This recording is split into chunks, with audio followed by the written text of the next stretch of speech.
코로나19의 확산세가 아직까지도 이어지고 있습니다.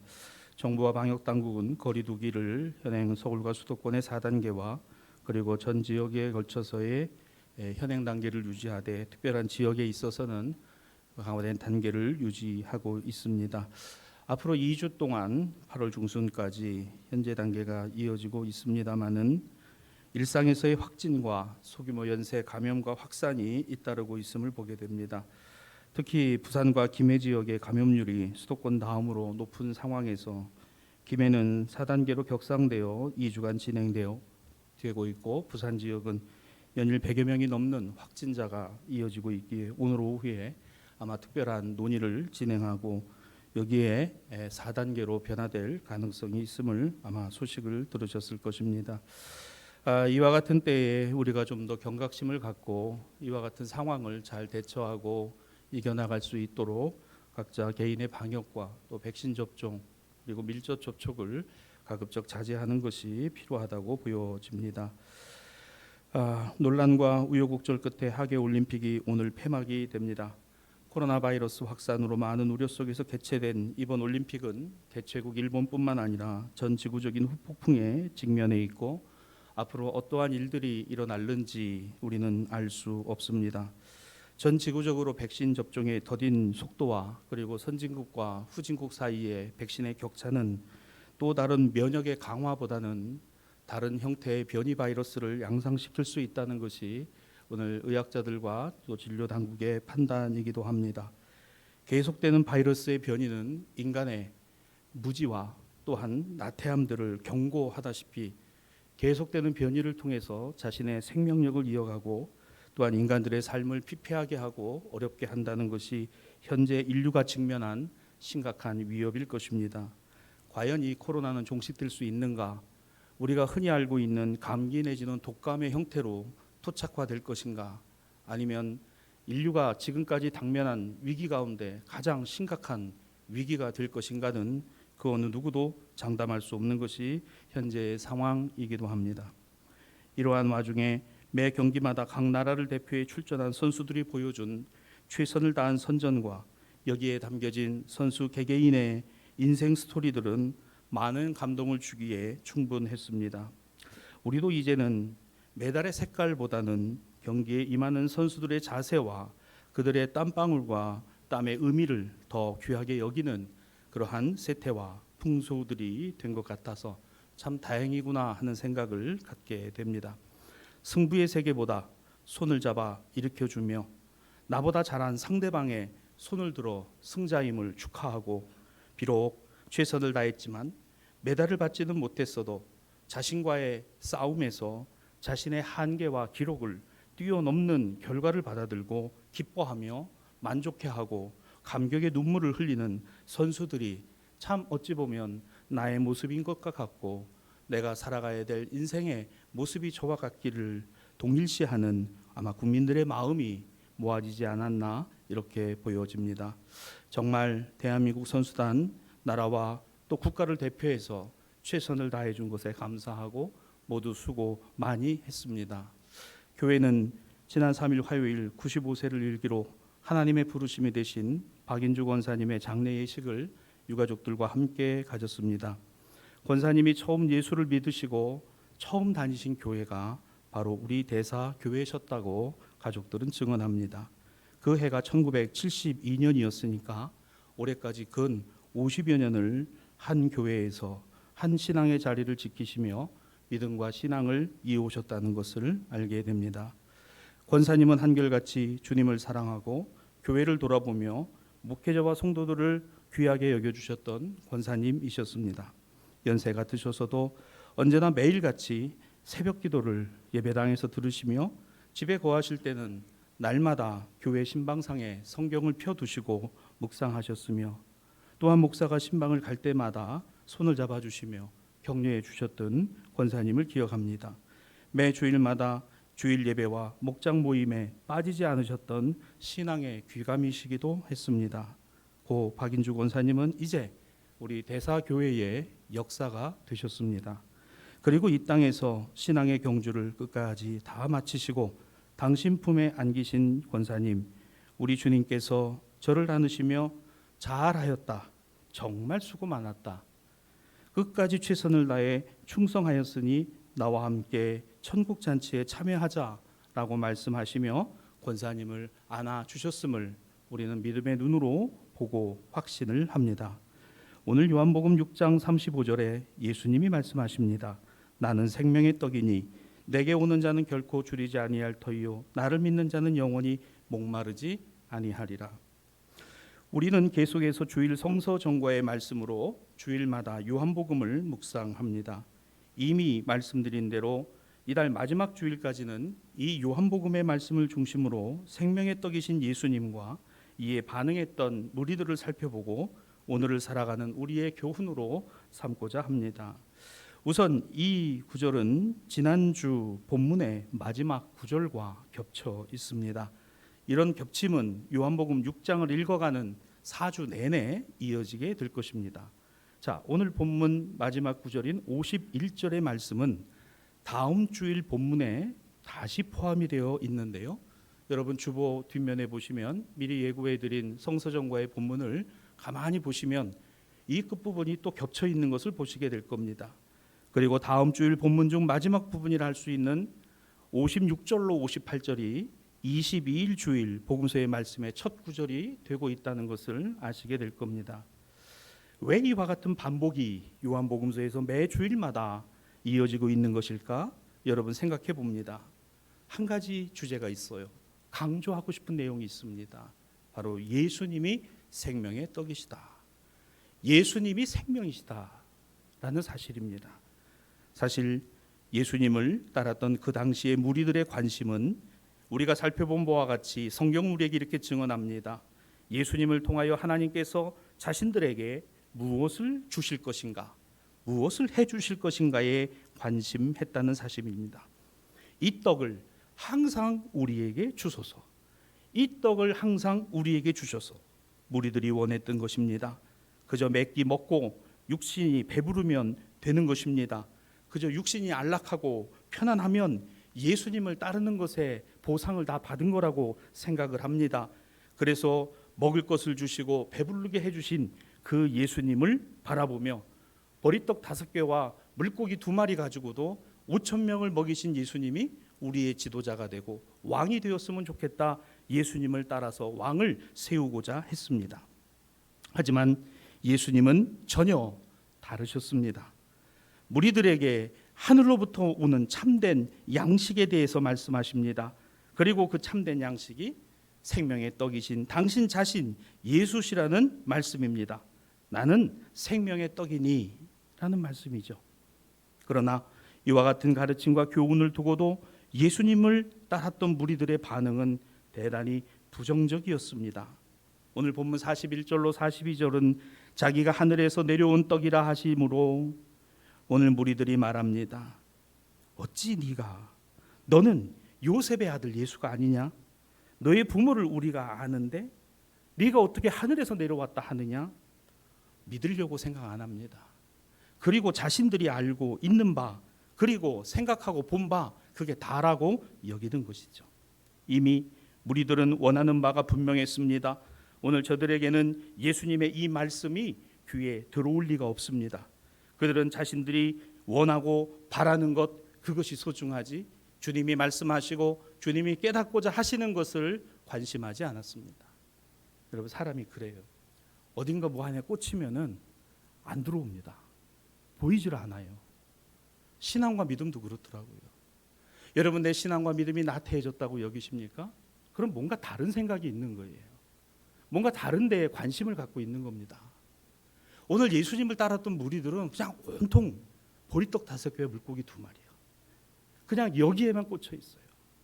그러니까 예수께서 하시는 말과 그분의 행동이 전혀 눈에 들어오지 않는 거예요. 믿음이 무엇입니까? 믿음이라는 건 우리가 기대하고 희망하는 것이에요. 우리가 소망하는 것을 믿음이라 합니다. 그런데 내가 아는 것, 다시 말해서 내가 보고 듣고 인식하고 있는 범위 안에서 믿음이 있어요. 따라서 이 믿음이 항상 옳은 것이고 이루어지는 것이 아니라 무엇을 믿는가, 어떻게 믿는가에 따라 다르다는 겁니다.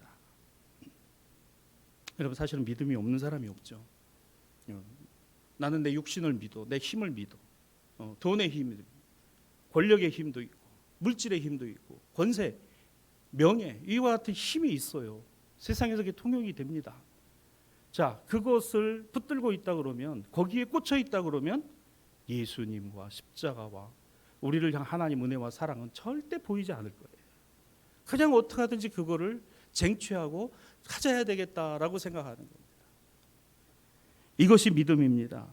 성경은 우리에게 말합니다. 그러므로 믿음이 있느냐 없느냐, 그러나 더 중요한 질문이 있어요. 무엇을 믿고 어떻게 믿느냐라는 거예요.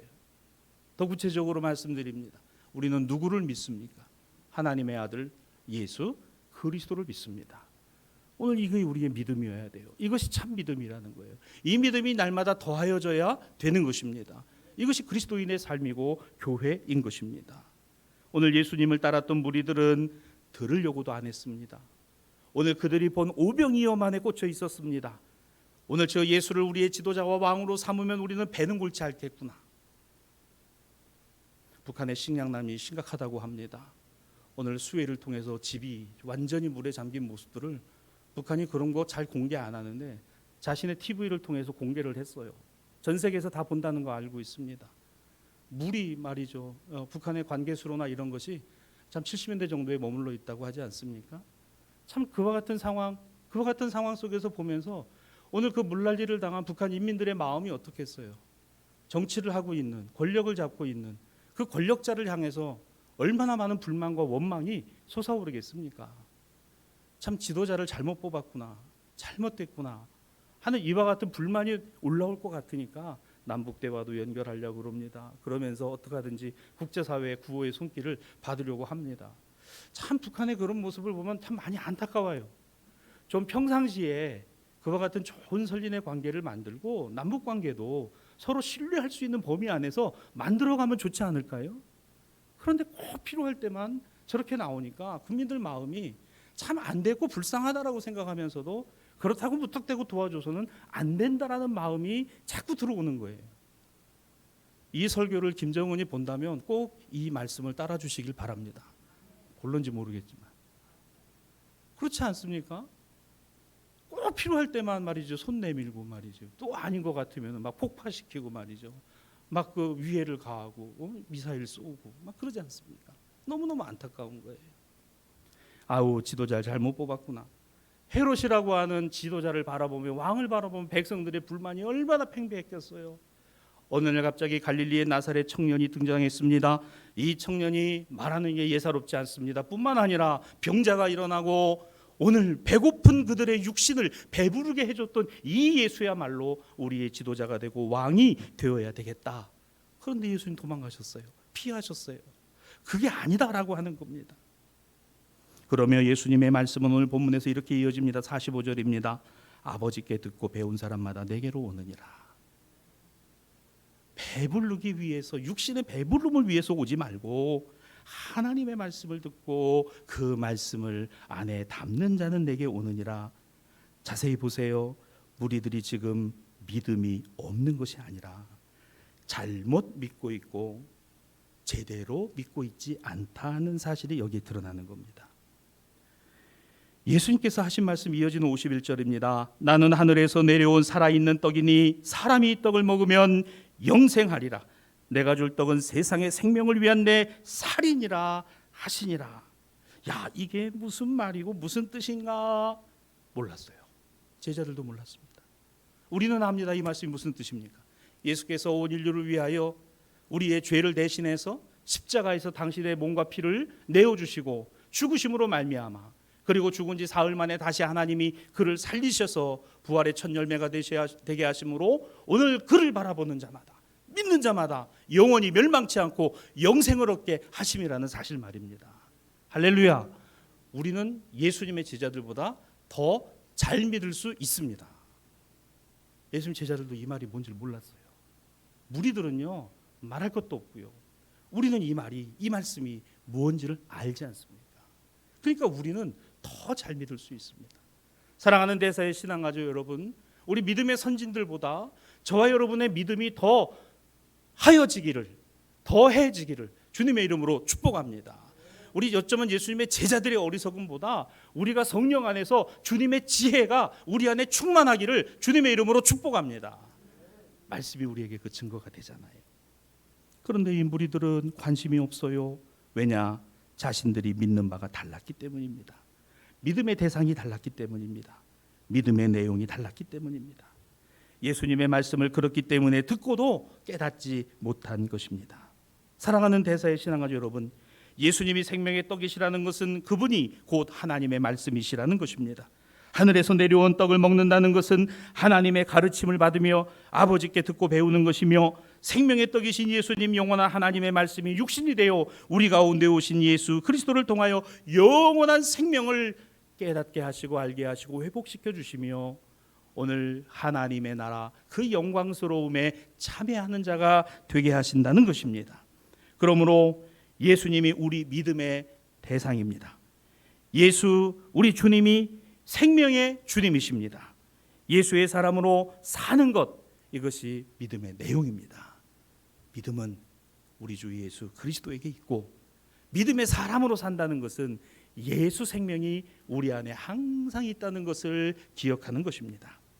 자, 또 하나, 나는 생명의 떡이다라는 의미, 우리 신앙과 믿음의 내용이 이와 같은 것이라면 나는 생명의 떡이다라는 의미가 이렇게 다가오는 것이죠. 자, 본문 49절로 59절에 예수께서 말씀하시기를 그 무리들을 향하여 너희 조상들은 광야에서 만나를 먹었어도 죽었거니와 이는 하늘에서 내려오는 떡이니 사람으로 하여금 먹고 죽지 아니하게 하는 것이니라. 만나를 먹고도 죽었다. 그렇죠. 애굽에서 나와가지고 광야 40년간 만나를 먹었던 이 하나님의 백성들이 예수님 당대에 살아있는 사람이 있었습니까? 없었어요. 다 죽었습니다. 만나는 뭐였죠? 이것이 무엇인가? 백성들은 이렇게 생각했지만 하나님께서 그 밤에 새벽 이슬과 더불어 내리시는 생명의 양식이었습니다. 일용할 양식이었습니다. 하나님으로부터 오는 것이었습니다. 인간이 욕심껏 그것을 가지려고 해도 가질 수 없는 것이고 썩어서 버려야 되는 것이었어요. 이게 만나였습니다. 하나님의 은혜. 하늘에서 내려온 만나를 먹어도 죽었다. 만나는 하늘에서 내린 것인데 그런데 죽었다. 이 말씀은 이거예요. 예수께서 무리들에게 하신 말씀은 만나에 믿음이 있어야 되는 것이 아니라 만나를 주신 분에게 믿음이 있어야 된다. 믿으십니까? 여러분의 재능과 여러분의 재주와 여러분의 물질과 여러분의 생업이 복이 아니라 그것을 주신 하나님이 복이십니다. 승진할 수도 있어요. 승진 못할 수도 있어요. 그렇죠? 내가 투자를 했는데 돈을 많이 벌 수 있어요. 근데 그 돈이 또 다 날아갈 수도 있어요. 여러분, 우리가 속지 말아야 되는 게 그겁니다. 거기에 꽂혀 있으면 그 주인, 그 하나님, 그 영원한 생명이신 주님이 안 보인다는 거예요. 그냥 만나의 기적에만 두니까 만나를 주신 하나님의 은혜와 사랑이 저 멀리 가버리는 거예요. 오늘 예수님의 말씀이 이겁니다. 만나를 먹은 자가 하나님의 은혜로 얻는 것이지만 그 만나를 먹고도 죽었다는 것은 그들의 삶에서 그 만나가 다라고 생각하고 있다는 거예요. 대단한 사건입니다. 만나를 이스라엘에 주신 분이 하나님이시라는 사실이 더 중요했다는 것이죠. 이스라엘 백성들은 만나를 먹어 산 것이 아니라 만나를 주신 하나님의 은혜와 사랑으로 살아가는 것이니, 낮에는 구름 기둥으로 밤에는 불 기둥으로 우리를 인도하여 주신 그 하나님이 우리와 함께 하심이라는 고백에 있었습니다. 하나님 아버지, 이게 참 어렵고 살아가기 힘든 시대와 세상이고 옆에서도 코로나가 그냥 뭐 뻥뻥뻥뻥 일어나는 이런 상황인데 구름 기둥과 불 기둥으로 인도하시고 보호해 주심을 감사합니다. 하나님이 함께 하시고 또한 우리 가운데 역사하여 주심을 믿습니다. 이 얼마나 귀하고 복 있는 신앙과 믿음이냐는 거예요. 생명의 떡이신 주님, 오늘 이스라엘 백성들에게 말합니다. 너희가 오병이어를 먹고 배부른 것에 만족하지 말고 그 일을 이루신 하나님, 그 하나님의 역사가 당신 자신 예수 그리스도를 통해서 너희에게 주어지고 있다는 사실을 말씀하셨다는 거죠. 그럼 어떻게 해야 합니까? 믿어야죠. 예, 그렇습니다. 주는 그리스도시요 살아계신 하나님의 아들이십니다. 믿어야죠. 나의 주님이시고 나의 하나님이십니다. 해야 되잖아요. 그런데 안 했어요. 그렇지 않았습니다. 예수 십자가 사건과 부활 이후에도 그들은 믿지 않았어요. 성령이 오시고서 나서야 예수님의 제자들조차도 거기서 변화되고 거기서 그리스도의 복음을 온 세상에 전하는 사도가 되고 전도자들이 되었다는 사실입니다. 사랑하는 대사의 신앙가족 여러분, 성령의 도우심을 구하십시오. 무엇인가를 판단하고 결정할 때 나의 생각과 욕심으로 하지 마시고 하나님께 엎드려 기도하며 성령의 지혜를 구하십시오.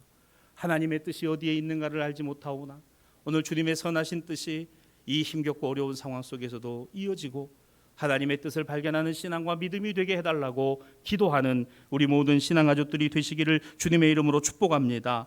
누가 믿습니까? 육체로는 죽을 수밖에 없는 우리가 믿는 것입니다.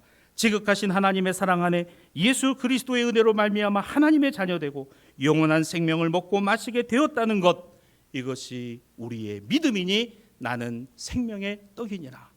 오늘 이 말씀이 저와 여러분의 심령 가운데 가득하기를 주님의 이름으로 축복합니다. 사랑하는 우리 대사의 신앙가족 여러분, 하나님에게는 기근이 없어요. 하나님의 말씀에는 모자름이 없습니다. 하나님의 말씀은 우리의 영혼 육을 살리는 능력인 줄로 믿습니다. 이 믿음을 가져야 될 예수의 은혜를 경험한 당시의 무리들은 그냥 떡에만, 우리는 그와 같은 무리들에게서 한 걸음을 더 나아가 생명의 떡이신 주님을, 여러분이 주님을 영하고 이 주님을 붙들고 살아가는 사람들에게는 날마다 마음과 심령 안에 뭐가 있어요? 감사가 있어요. 찬송이 있습니다. 하나님의 은혜가 항상 우리 안에 넘침이 되니 절대로 영적 굶주림은 없습니다. 육체의 배고픔으로 육신에 필요한 것을 찾을진데 영혼의 굶주림이 있는데 영혼의 말씀으로 가까이 가지 않는다는 것은, 이것은 영적인 배고픔을 지나 아예 영적으로 죽었다는 거예요. 여러분, 영이 죽으면 다 죽은 겁니다. 세상에 보이는 것이 다라고 여기면 그 영이 죽은 거예요. 우리 주님은 그와 같은 우리를 살리시기 위해서 이 땅에 오사 십자가에서 물과 피를 다 쏟아 주신 분이니, 사랑하는 우리 신앙가족 여러분, 하나님의 자녀가 되는 것 정말 귀한 축복입니다. 이 귀한 신앙과 믿음의 아름다움을 지니고 살아갈 수 있는 저와 여러분, 이 본분을 잃어버리지 아니하고 헛된 욕심과 헛된 욕망이 아니라 우리 삶을 아름답게 하시고 귀하게 하시며 복 있게 하시고 복되게 하시는 그 아버지 하나님의 마음을 알아 주 예수 그리스도를 통하여 날마다 복 있게 살아가는 저와 여러분이 되었으면 좋겠습니다. 그렇지 못하면 여러분 생각해 보세요. 하나님 아버지가 이 녀석 봐라, 내가 그렇게 주고 그렇게 했는데도 저렇게 딴짓을 하네, 저렇게 딴 생각을 하네, 에이 벌 받아라, 그럴 하나님 아버지가 아니라 그런 우리의 모습을 보시면서 얼마나 마음 아파하시고 얼마나 눈물을 흘리시고 얼마나 힘겨워하실까. 여러분, 우리가 자녀들을 놓고서도 그렇잖아요. 내가 아파 낳은 자식이, 자녀가 조금 모자르고 부족하다 하더라도 내 자식이기에 안타까워하고 그 자식을 가슴에 품는 것이 부모이니, 여러분, 이 자식을 먼저 보낸 그 부모의 가슴 아픔, 그 아픔을 무엇으로 대신할 수 있을까? 그게 아버지의 마음이고 그 부모의 마음입니다. 하나님은 오늘도 우리에게 말씀하십니다. 주 예수를 믿으라. 그리하면 너와 내 집이 멸망치 않고 구원을 얻게 될 것이다. 하나님이 세상을 이처럼 사랑하사 독생자를 주셨으니 이는 누구든지 저로 말미암아 멸망치 않고 영생을 얻게 하려 하심이다. 오늘 이와 같은 하나님의 은혜와 사랑이, 그의 마음이, 그분의 마음과 심정이 오늘 우리 안에 날마다 살아있게 되기를 주님의 이름으로 축복합니다. 자, 이와 같은 점에서 구약 본문을 보면 새롭게 보여요. 오늘 사무엘하 18장의 내용은 다윗의 아들 압살롬의 반란과 죽음에 관한 내용을 싣고 있습니다. 여러분, 다윗의 아들 압살롬, 그는 그야말로 다윗의 아들다운 풍모를 지녔고 왕자의 풍모를 가졌어요. 늘어진 머리카락은 남자 아이였지만 아름다웠고 준수한 용모는 온 이스라엘에 뛰어났는데 그 아버지 다윗이 젊었을 때를 능가했습니다. 그러나 이와 같은 모든 외적인 환경과 조건은 압살롬이 반란을 일으키고 아버지 목에 칼을 들이대는 원인으로 작용했습니다. 너무나 뛰어난 아들. 그러나 그는 집안에 피바람을 몰고 왔고 형제 살인을 벌입니다. 이 아들 압살롬 대단하고 뛰어났지만 그러나 아버지 다윗의 입장에서는 정말 아픔이었어요. 정말 아픔이었습니다. 하지만 아버지 다윗은 그럼에도 불구하고 이 아들 압살롬을 어떻게 했어요? 버릴 수 없는 거예요. 버릴 수가 없는 겁니다. 압살롬의 인기는 식을 줄을 몰랐습니다. 백성들은 노쇠해 가는 다윗 대신에 훌륭한 대안으로 압살롬을 왕으로 점쳤습니다. 드디어 압살롬이 참지 못하고 행동에 나서서 아버지가 일으켰던 헤브론에서 똑같은 모습으로 반란을 일으키며 아버지의 목에 칼을 들이대고 왕위를 인위적으로 빼앗으려고 했습니다. 그러나 이 반란은 곧 진압이 되었고 압살롬의 반란군은 전사자만 2만 명에 이르는 큰 피해를 입고 패하고 맙니다. 여러분, 전사자만 2만 명이었다고 하니까 이 압살롬을 따르는 그와 같은 백성들의 여론과 힘이 얼마나 컸다는 것을 알 수 있는 거예요. 한편으로 제가 이 말씀을 묵상하면 그런 생각이 들더라고요. 다윗도 젊을 때 다윗이지 나이 들고 나니까 이게 참 별게 없구나. 여러분, 인기라는 게 그런 거예요. 백성들이 지도자들을 향해, 정치인들을 향해 인기의 어떤 이 하트를 날리는 거는요, 뭐 좀 있어 보일 때죠. 그 지나고 나면요 아무것도 아닌 겁니다. 전사자만 2만 명, 압살롬을 따르는 군인 2만 명이 죽었어요. 그러니까 이 얼마나 대단한 힘이었던 겁니까? 압살롬은 보지 않았어요. 듣지 않았습니다. 자신의 아버지 다윗이 어떻게 왕이 되었고 어떤 하나님 신앙과 믿음을 가지고 살아왔는지는 압살롬에게 관심이 아니었어요. 그저 아버지가 이 통일 왕국의 왕이 되고, 그리고 분명히 하나님의 언약이 사울도 하지 못했던 아들에게 이게 이어진다고 하는데 형제들이 너무너무 많아. 어떻게 하든지 백성들의 여론을 등에 힘입어서 내가 왕이 돼야 되겠는데 그 순서가 올 것 같진 않아. 옆에서 부추기는 사람들이 있습니다. 꼬드기는 사람들이 있습니다. 당신이 돼야 돼. 당신이 나가야 돼. 당신이 아니면 안 돼. 이런 말 하는 사람이니까 여기 혹하는 거예요. 앞뒤 안 가리는 겁니다. 그래 칼을 뽑아가지고 아버지 목에다 갖다 들이대고 예루살렘을 향해서 진격해 들어가는 이 압살롬의 모습을 보십시오. 권력의 추한 인간의 모습 아닙니까? 여러분, 여기에 꽂히니까 백성들이 말합니다. 아부합니다. 추앙을 합니다. 아유, 압살롬 왕자, 모든 왕자 중에 당신이 최고야. 아버지의 훌륭한 대안이야.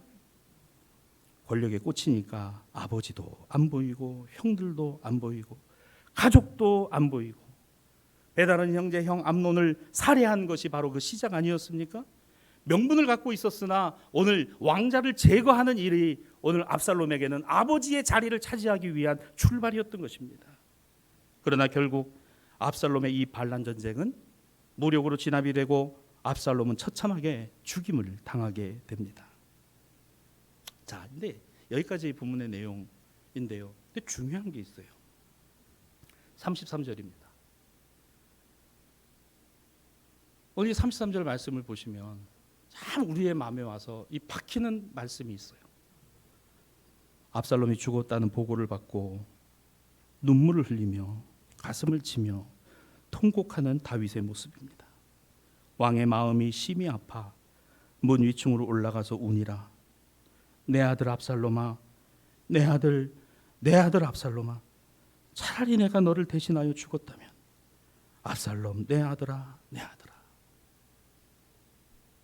자기 목에 칼을 들이대고 자기를 죽이려고 했던 이 아들 반란의 수괴를 그래도 모르니까 내 자식이니까, 내 아들이니까 그가 죽었다는 소식을 듣고 눈물을 흘리면서 가슴을 치면서 내가 너 대신 죽었어야 되는데. 사랑하는 여러분, 이 말씀 안에서 나는 생명의 떡이니 예수께서 무리들에게, 제자들에게 하신 말씀의 의미를 되새겨 보시기 바랍니다. 하나님은 십자가에 당신의 아들을 못 박으심으로 인하여 자기 자신이 십자가에서 죽으시는 하나님이 되셨고 그 죽으심이 우리를 살리시는 능력이 되었다는 사실이에요. 하나님 아버지의 마음은 세상 모든 영혼이 다 구원을 얻고 하나님의 자녀로 돌아오기를 원하십니다. 그럴 때까지 포기하지 않으시는 것이 우리 하나님 아버지십니다. 아무리 흉악하고 아무리 처참한 죄인이라 할지라도 돌이키고 나오는 그 자식을 끌어안으며 내 아들아, 내 아들아, 내 자식아, 내 자식아. 주님의 영원한 생명의 복음을 알지 못하고 살아가는 것이 인생이다라고 생각하니까 돈을 모으고 살아가는 것이 오늘 이 땅 안에서 권세를 누리고 그것을 얻어 살아가는 것이 다라고 생각하는 인생들을 향하여 가슴을 치며 눈물을 흘리시는 하나님 아버지를 돌아보시기를 바랍니다. 오늘 이 공동성서전과의 주제가 여기에 있어요. 나는 생명의 떡이니. 예수님이 너무너무 가슴 아프신 거예요. 보리떡 5개하고 물고기 2마리에 그거에 감격해서 당신을 왕으로 세우겠다는 그 무리들을 바라보시며 그게 아니야, 그게 아니야, 그게 아니야. 오늘 우리는 이 말씀에서 주님이 말씀하신 생명의 떡이신 예수님의 뜻을 제대로 알게 됩니다. 나아가 하나님 아버지께서 갖고 계신 그 마음이 무엇인가를 보게 됩니다. 하나님의 말씀을 듣고 배운 하나님의 자녀들의 삶의 모습이 어떠할 것인가? 생명의 떡이신 예수 그리스도를 영하고 살아가는 그리스도인의 삶의 모습이 어떠할 것인가? 오늘 그 하나님 아버지께로 돌아오며 그 하나님 아버지의 눈물과 아픔을 아는 하나님의 자녀들의 성숙함과 신앙의 모습들이 얼마나 귀하고 복 있는가 하는 것입니다.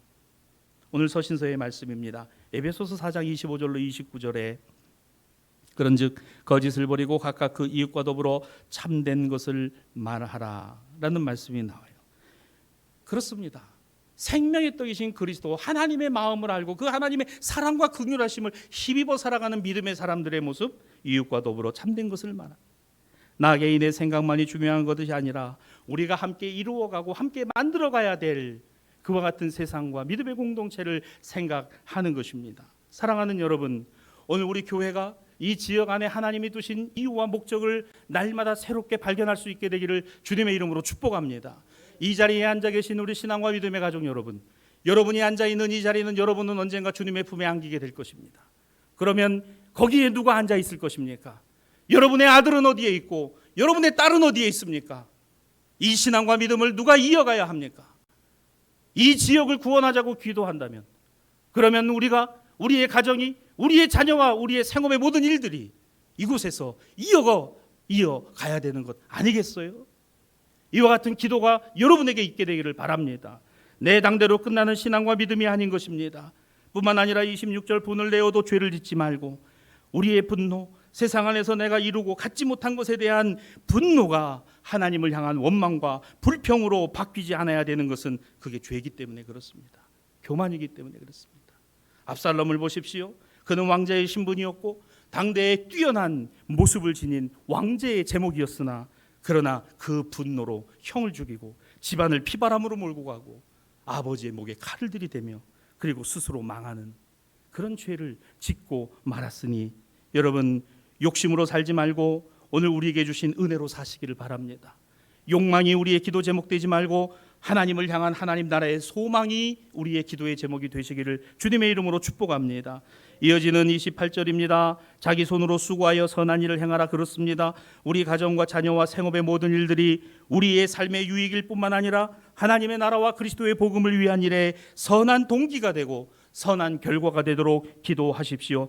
나아가 29절 덕을 세우는 데 소용되는 대로 선한 말을 하여 이웃에게 은혜를 끼치는 그와 같은 그리스도인의 삶, 생명의 떡이신 주님을 영하고 그 주님 안에 하나님의 사랑을 힘입고 살아가는 그리스도인의 모습입니다. 경우에 맞는 말을 하십시오. 때에 맞는 언행을 하십시오. 책임 있는 그리스도인들의 삶의 모습을 보여주십시오. 바로 하나님을 본받는 그리스도인, 성령을 통하여 우리에게 주시는 은혜를 따라 살아가는 그리스도인의 모습입니다. 말씀을 정리합니다. 오늘 이제 본문을 통해서 주님이 무리들에게 하시고자 하신 말씀의 뜻이 무엇인지를 알았어요. 나는 생명의 떡이니, 여기에는 주님의 희생뿐만 아니라 하나님의 사랑이 담겨 있다는 것입니다. 모든 사람이 죄를 범하였음에 하나님의 영광에 이르지 못하였다. 맞습니다. 압살롬이 압살롬만의 죄인가요? 우리는 그와 같은 욕심과 욕망과 교만이 없습니까? 그런데도 그 아들을 두고 끌어안고 그 아들의 죽음을 슬퍼하는 다윗의 모습이 누구의 모습이에요? 우리 아버지 하나님의 모습. 당신의 아들을 아낌없이 내어주기까지 저와 여러분을 사랑하신 그 하나님 아버지의 사랑이 우리 안에 가득하기를 원합니다. 세상의 삶의 자리에 나아가서 그리스도인답게 하나님 자녀답게 살아가시기를 바랍니다. 이웃을 생각하십시오. 분노하지 말고 우리의 하는 손으로 하는 모든 일이 하나님의 선하신 뜻 안에서 이루어지고 만들어짐을 고백하시고 덕을 세우며 그리고 하나님 나라와 그리스도의 복음을 위해 쓰임되는 기도의 제목들이 우리의 믿음이 되고 신앙이 되고 그리고 하나님의 덕을 세우는 저와 여러분이 되어지기를 원합니다. 말씀의 결론을 맺습니다. 믿음의 주요 우리를 온전케 하시는 이인 예수를 바라보십시오. 그분이 생명의 떡이십니다. 우리 믿음의 대상이며 믿음의 내용입니다. 그리고 우리는 언제나 죄인된 우리에게 지극하신 아버지 하나님의 사랑 안에 있는 자녀들임을 잊지 말고 살아가십시다. 에베소서 5장 1절로 2절 그러므로 사랑을 받는 자녀같이 너희는 하나님을 본받는 자가 되고 그리스도께서 너희를 사랑하신 것 같이 너희도 사랑 가운데서 행하라. 하나님의 사랑을 받는 자녀같이 너희도 사랑 가운데서 행하라. 오늘 말씀의 결론입니다. 주님과 함께 주님과 더불어 주님의 사랑을 가지고 가정 안에서 이웃들과 더불어서 참 복 있는 존귀한 우리 대사의 모든 신앙가족들로 세워지고 살아가실 수 있기를 주님의 이름으로 간절히 축복합니다.